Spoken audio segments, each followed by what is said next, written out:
बहुत ही बेहतरीन अरुदीप का शो हुआ है, outstanding show, it was fantabulous. कुछ पिक्स वगैरह आए वो भी मैंने आपके साथ शेयर किए हैं थंबनेल में। और जैसा कि हमने बोला है कि मैं इनको कंटिन्यू ट्रैक करने की कोशिश करूँगा, सपोर्ट करने की कोशिश करूँगा, और जो इनके हेटर्स हैं इनको भाई बहुत नंगा करूँगा मैं। हाँ नहीं मतलब जो है सो है भाई अपने पास वही है, क्योंकि क्या है ये लोग ऐसे नहीं मानने वाले, क्योंकि हम बहुत चुप थे ना। अब SS3 हो गया, रुदीप जीत गए, तो कर लो भाई। अपने फैंस ने भी अब घमंड करना ही चाहिए, क्या है ना, क्योंकि इतने ख़राब लोगों के साथ हम लोग थे, सह रहे थे, स्पेशली अरुदीप, उसके फैंस। अब तो भाई आज़ाद हो गए ना। एनीवेज चलो जो भी है, अभी हम उस बारे में नहीं बात करेंगे। भाई एक बात ज़रूर कहूँगा, शो बहुत तगड़ा हुआ है, कॉन्सर्ट जो इवेंट है इनकी बहुत अच्छी हुई है। कुछ लोगों का कहना था भाई कि ये लोग हर कॉन्सर्ट में सेम सॉन्ग्स गाते हैं, कुछ कुछ सॉन्ग्स सेम होते हैं। तो मैं आपको एक बात बता देता हूँ, ये जिन लोगों को कुछ पता ही नहीं है उनके बारे में बात करना ज़रूरी है।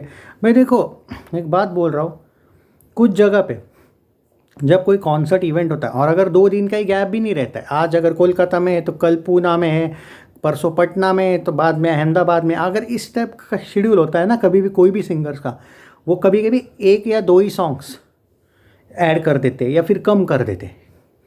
आप ये नहीं देखते हो कि एक सॉन्ग ऐसे ही गा लिया, ऐसे ही रिहर्सल कर ली, ऐसा नहीं रहता है रियाज। देखो एक सिंपल सी बात बोल रहा हूँ, मान के चलो 3 दिन में 3 कॉन्सर्ट है, 3 इवेंट्स है, आप कितना चेंजेस, और इनके पास सिर्फ मान के चलो कि 9 सॉन्ग्स तैयार है, नहीं, ओके, तो ज़्यादा से ज़्यादा और 1-2 वो उन्होंने पुराने गाए होंगे वो गाएंगे। क्योंकि अगर गैप ही नहीं है ना, अगर अगर एक कॉन्सर्ट अगर 4 तारीख को है और अगर 14 को है दूसरा, तो आप ब्लेम करो, करना है तो। पर उसमें भी आप हर सॉन्ग को नहीं ब्लेम कर सकते कि भाई यहाँ पे 9 वो गाए तो वहाँ पे 9 दूसरे गाओ, ऐसा किसने बोला। कुछ लोगों का कहना था कि भाई रिपीटेटिव सॉन्ग्स नहीं चाहिए। भाई एक मान के चलो, अब से एक सिंपल सी बात बोल रहा हूँ, मैं पूना में मान के, अगर मैं रहता नहीं हूँ, मैं एक्चुअली मैं महाराष्ट्र में ही रहता हूँ, लेकिन मैं एक एग्जांपल दे रहा हूँ कि चलो मैं पूना से हूँ, मैं गया उनके कॉन्सर्ट को देखने, मज़ा आ गया मुझे, ओके। बाद में मैं दूसरे दिन मुंबई में थोड़ी जाऊँगा, चलो मान के चलो अगर मैं गया तो की बात अलग है। बट अगर कोई दूसरे ही जगह, या फिर चलो गुजरात में कोई बाद में इनका दूसरे दिन गुजरात सूरत में कॉन्सर्ट है मान के चलो, वहाँ पे अलग लोग गए, तो भाई देखो जो एंजॉय करते हैं ना कॉन्सर्ट, उनके लिए तो वो नए सॉन्ग ही रहते हैं ना, कि आज यहाँ पे हुआ था कल वहाँ पे हुआ है, तो किस बात का भाई। जो लोग देखो, ऐसा तो नहीं कि इनको बाकी सॉन्ग्स नहीं आते, अगर, तो कहने का मतलब ये है, कॉन्सर्ट इवेंट्स इसमें कभी कभी आपको दिया भी जाता है टास्क, या फिर जो आपके जो प्रोड्यूसर वगैरह है, जो आपकी टीम है, वो एक डिसीजन होता है कि भाई आप चेंज कर लो।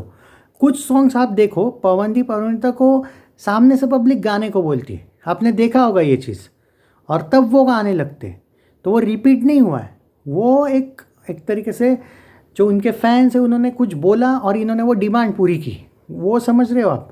तो ऐसा नहीं कि वो डबल डबल सॉन्ग्स गा रहे, ये हुआ। मैंने 3 कॉन्सर्ट्स देखे हैं जिसमें ऑडियंस ने कुछ सॉन्ग्स सजेस्ट किए, क्योंकि पवनदीप ने बहुत तगड़े गाए थे कुछ सॉन्ग्स अरुणिता के लिए एक टाइम पे, इंडियन आइडल हो या फिर आप SS3 का देखो, ओवरऑल इवन SS2, तो ऑडियंस को याद है वो कि कौन सा सॉन्ग पवन अच्छा गाता है, और मतलब वो तो जितने भी गाता है अच्छा ही गाता है। लेकिन कुछ सॉन्ग जो हिमेश के वगैरह है, भाई क्या रहता है ना कि ये एक, कैसे समझाऊँ मैं, ये हेटर लोगों का एक नया एंगल आया है कि भाई नए कुछ अलग अलग सॉन्ग्स गाओ, तो भाई वो ऐसा नहीं रहता है। हाँ अगर आप मान के चलो कि पूना में एक ही स्टेडियम, मान के चलो शिवाजी स्टेडियम है, वहाँ पे एक शिवाजी स्टेडियम, और दूसरे अगर 8-9 महीने बाद वो अगर वापस आए और वापस शिवाजी स्टेडियम में और वापस उन्होंने 8 के 8 सेम सॉन्ग्स गाए ना, तो भाई उनको ब्लेम करो, मैं बोल दूंगा कर दो फिर ब्लेम। बट ऐसा नहीं है ना, हर जगह पे अलग अलग सॉन्ग, और ऐसा भी नहीं कि वो सेम ही सॉन्ग्स गाते हैं यार, वो अलग अलग भी सॉन्ग्स गाते हैं। बट कभी कभी एक रफ्तार रिदम होती है कि मान के चलो कि लगातार अगर 7 के 7 डेज आ गए कॉन्सर्ट, तो आप कैसे तैयारी करोगे यार, इंसान है ना वो, रोबोट तो नहीं कि भाई चल हाँ 1-2 सॉन्ग्स का, और ऐसा भी नहीं वो रिपीट नहीं होने देते, कभी कभी चेंजेस भी होते हैं बहुत बहुत से। बट आप ये नहीं समझते हो कि यार गैप कहाँ है उतना, कल कोलकाता में तो परसों पटना में, याद है ना, उस टाइप का भी तो था, वो देखा करो ना यार। और उसमें भी उनकी तैयारी बहुत अच्छी है यार, वो कभी भी फ्रेश फेस रहता है, ये नहीं कि भाई थके हुए हैं यार आज नहीं करते, हुआ नहीं ना इस टाइप का एटीट्यूड, नहीं ऐसा नहीं ना यार, इस टाइप का तो नहीं करता नहीं यार, बोर हो गया मैं, अब मुझे भी एक्टिंग करनी पड़ी, क्या करे भाई। तो यही है भाई, अब बाकी आप लोगों पर है, अब फिर भी उनको क्रिटिसाइज़ करना है तो भाई आप कर सकते हो, उसके पैसे नहीं लगते और उनको भी कोई घंटा फ़र्क नहीं पड़ता है। Sorry for this language but यार, यार हेटर्स को यही लैंग्वेज पता ना चल, मतलब यही लैंग्वेज सूट करती है। एटलीस्ट मैं गाली तो नहीं देता हूँ ना। सो टेक केयर गाइज यार, जाने दो। बट मज़ा आ गया, वो कॉन्सर्ट देखो भाई, मज़ा आ गया। मैं लिंक चाहिए होगा तो I will try my best, आज ढूंढ लूँगा। एक लिंक दी थी ना मैंने पिछली बार, आई मीन एक, आई थिंक मैंने बताया था एक कॉन्सर्ट इनका कौन से यहाँ पे हुआ था।